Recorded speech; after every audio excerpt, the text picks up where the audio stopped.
আমরা চাই আমরা আমাদের সনাতন সংস্কৃতি নিয়ে এগিয়ে যাই। আমরা শুধুমাত্র নাচ গানের মধ্যে সীমাবদ্ধ থাকতে চাই না, আমরা শুধুমাত্র প্রসাদের মধ্যে সীমাবদ্ধ থাকতে চাই না, আমরা জ্ঞানের মধ্যেও নিজেদের বিকাশ ঘটাতে চাই।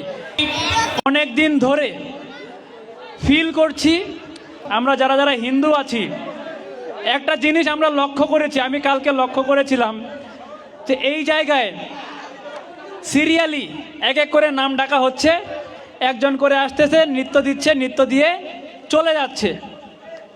এটাই চিরাচরিত রীতি, এভাবেই চলছে।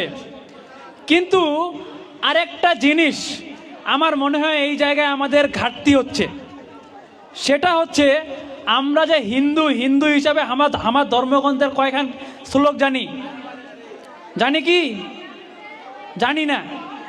এটা যদি কোয়া হয় বলে তোমার এটা থেকে এসে কয়েকজনকার মধ্যে 100 জনকার মধ্যে তোমার এটা কয়জন গীতা পাঠ করিয়া পারিবেন? কয়জন আসিয়া পারিবে? হাত তোলা দেখি।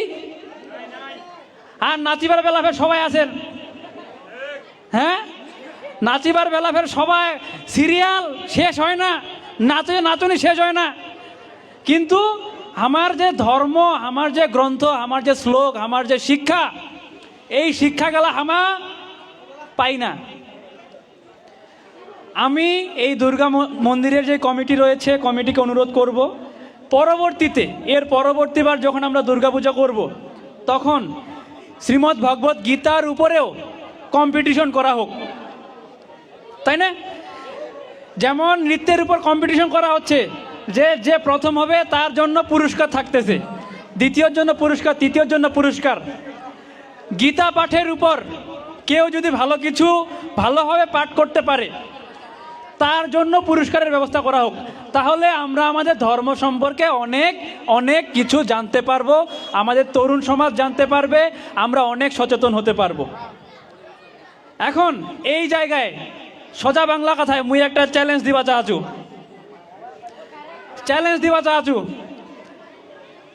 চ্যালেঞ্জটা হচ্ছে, যদি কাহ এঠে খুব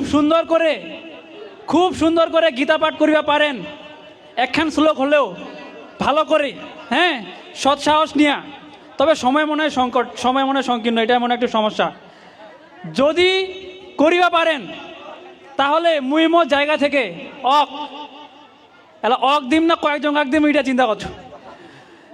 মুই মোর জায়গা থেকে যদি ভালো হয়, ভালো 3 জন থাকে, 3 জন কাক মুই সর্বমোট 3000 টাকা দিম, যদি সুন্দরভাবে পাঠ করিবা পারেন।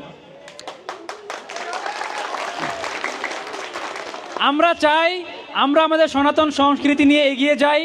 আমরা শুধুমাত্র নাচ গানের মধ্যে সীমাবদ্ধ থাকতে চাই না, আমরা শুধুমাত্র প্রসাদের মধ্যে সীমাবদ্ধ থাকতে চাই না, আমরা জ্ঞানের মধ্যেও নিজেদের বিকাশ ঘটাতে চাই। এটাই হোক আমাদের সনাতনীদের প্রচেষ্টা। তো এই কথা বলে তোমার ছোঁয়া মুই দয়াল চন্দ্র বর্মন, মোর যদি কোনো ভুল ত্রুটি হয়ে থাকে তোমার ক্ষমা সুন্দর দৃষ্টিতে দেখিবেন। আর সুন্দরভাবে আমার অনুষ্ঠানটা শেষ করি, এই কয়ে মুই মোর কথা শেষ করাছু।